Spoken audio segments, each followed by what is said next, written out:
Assalamualaikum warahmatullahi wabarakatuh. Sekarang materi tentang PKN. Sebelum mulai aktivitas, cuci tangan terlebih dahulu selama 20 detik. Dan jangan lupa untuk di like, comment, subscribe channel ini. Dan ingat, tugas kalian adalah tulis di kolom komentar nama dan kelas kalian di jam-jam tertentu. Untuk detailnya nanti saya tulis di deskripsi ya, jam-jam IPS dan PKN. Kalau kalian melewati jam-jam itu, maka saya anggap alpha.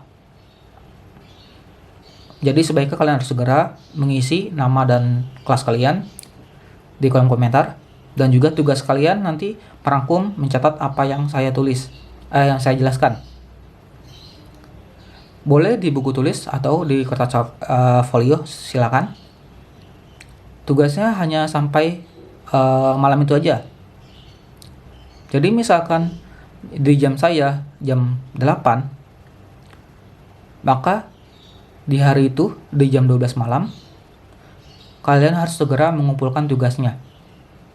Kalian difoto tugas-tugas kalian agar dapat saya melihat kalian mengerjakan tugasnya dengan baik. Oke, kita mulai saja materinya tentang perubahan masyarakat Indonesia pada masa penjajahan dan tumbuhnya semangat kebangsaan. Perubahan masyarakat Indonesia. Yang pertama ada kedatangan bangsa Barat, kondisi masyarakat masa penjajahan, semangat kebangsaan. Kedatangan bangsa Barat adalah latar belakang kedatangan bangsa Barat, proses kedatangan dan reaksi bangsa Indonesia.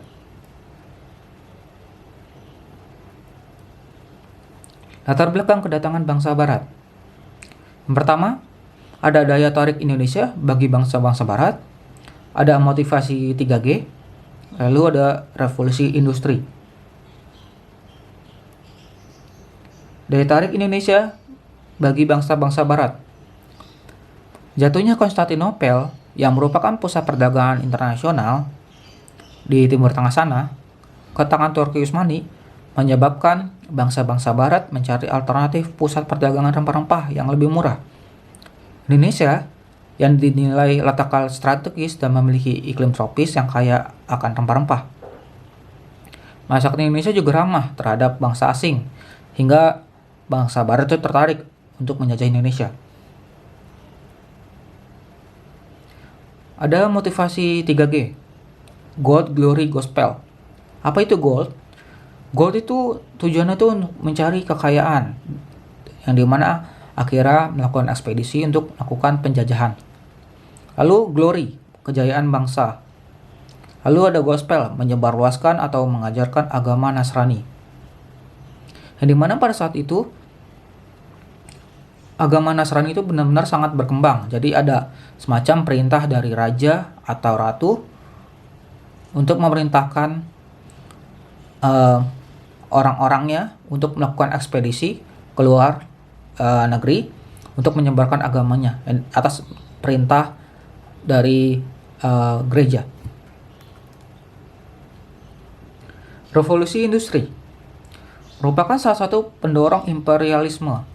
Revolusi industri adalah pergantian atau perubahan secara menyeluruh dalam memproduksi barang dari sebelumnya menggunakan tenaga manusia dan hewan menjadi tenaga mesin.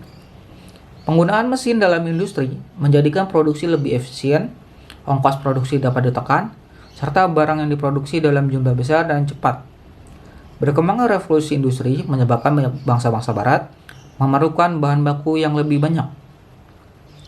Mereka juga memerlukan daerah pemasaran untuk menjual hasil-hasil industrinya. Salah satu pengaruh revolusi industri yang sangat terasa adalah dalam kegiatan transportasi. Penemuan mesin uap yang dapat dijadikan mesin penggerak. Perahu merupakan penemuan yang sangat penting yang mendorong penjajahan bangsa-bangsa Barat. Penggunaan mesin uap dapat memperpendek waktu perjalanan. Selain penemuan mesin uap, revolusi industri didukung berbagai penemuan lain seperti kompas, mesin pemintal, dan sebagainya. Penemuan-penemuan tersebut memicu bangsa-bangsa barat untuk melakukan berbagai petualangannya. Kedatangan bangsa-bangsa barat ke Indonesia, yang pertama bangsa Portugis di Maluku, lalu ekspedisi oleh bangsa Inggris, lalu ada bangsa Belanda di Jayakarta atau Jakarta ya kalau sekarang. Bangsa Portugis di Maluku. Pelayaran pertama mereka menyusuri pantai barat Afrika dengan tujuan India di bawah pimpinan Bartolomeu Dias. Namun hal itu gagal karena mereka tidak dapat mencapai India. Kemudian ekspedisi berikutnya Portugis mencapai Malaka pada tahun 1511 di bawah pimpinan Alfonso de Albuquerque dan berhasil menguasai Malaka dan Myanmar. Pada tahun 1512, bangsa Portugis itu melakukan hubungan dagang dengan Maluku dan akhirnya mereka sampai di Maluku, kemudian dipimpin oleh Antonio de Abreu dan Francisco Serrao yang menjadikan Malaka dan juga Maluku sebagai tempat pusat perdagangan mereka. Lalu ekspedisi bangsa Inggris. Pada awalnya Inggris itu hanya berdagang atau membeli rempah-rempahnya di pasar Eropa Barat sana, tepatnya di Lisabon, Portugal. Tetapi karena pada saat itu Inggris terlibat konflik dengan Portugal atau Portugis, mereka kesulitan untuk mendapatkan rempah-rempahnya atau menjual hasilnya. Kemudian mereka akhirnya melakukan ekspedisi mencari alternatif pasar perdagangan rempah-rempah. Kemudian pada tahun 1600 mereka akhirnya sampai di India dan mendirikan kongsi dagang EIC, East Indian Company.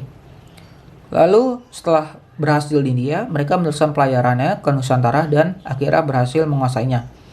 Tetapi mereka di sini hanya sebentar saja di Nusantara karena terdesak oleh Belanda, dan dimana pas saat itu terlibat perang dunia juga dan kekuatan Inggris itu berkurang, kalah dan diusir oleh Belanda. Akhirnya mereka itu kembali ke India atau Asia Selatan dan Asia Timur. Bangsa Belanda di Jayakarta. Belanda tiba di Indonesia pada tahun 1595 dipimpin Cornelis de Houtman dan Peter Keizer. Kedatangan Houtman di Indonesia kemudian disusul ekspedisi lainnya hingga akhirnya banyak pedagang di Indonesia. Sehingga muncullah persaingan di antara mereka. Untuk mencegah hal tersebut, persaingan yang tidak sehat, pada tahun 1602 didirikan Vereniging Oost-Indische Compagnie atau VOC, atau bahasa Indonesianya Perserikatan Dagang Hindia Timur. Gubernur Jenderal pertama VOC ada Peter Both. Ia mendirikan pusat perdagangan VOC di Ambon, Maluku.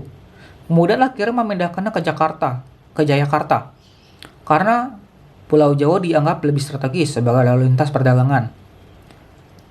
Pada saat itu kan Jayakarta sedang ramai oleh kongsi dagang asing seperti dari Inggris, Portugis, dan juga Belanda. Nah, Belanda mempunyai atau VOC ini mempunyai trik licik dengan cara membujuk Sultan Banten agar tuh dapat mengusir kongsi dagang Portugis dan Inggris. Akhirnya trik licik ini mereka berhasil dan Sultan Banten akhirnya mengabulkan permintaan mereka sehingga VOC itu menjadikan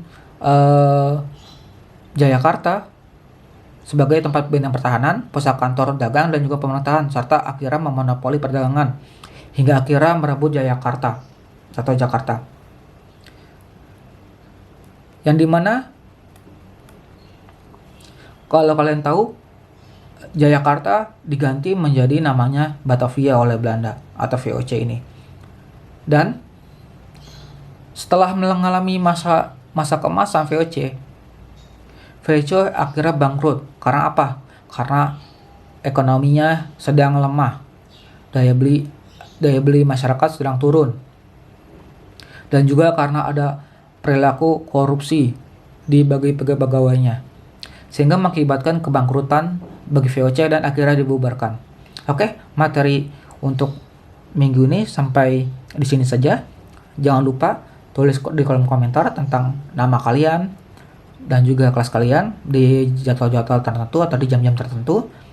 Jangan sampai kalian lupa dan tidak hadir di materi materi online ini. Dan jangan lupa merangkum apa yang saya jelaskan tadi sampai sini. Bangsa Belanda di Jakarta. Oke, cukup sekian. Terima kasih. Wassalamualaikum warahmatullahi wabarakatuh.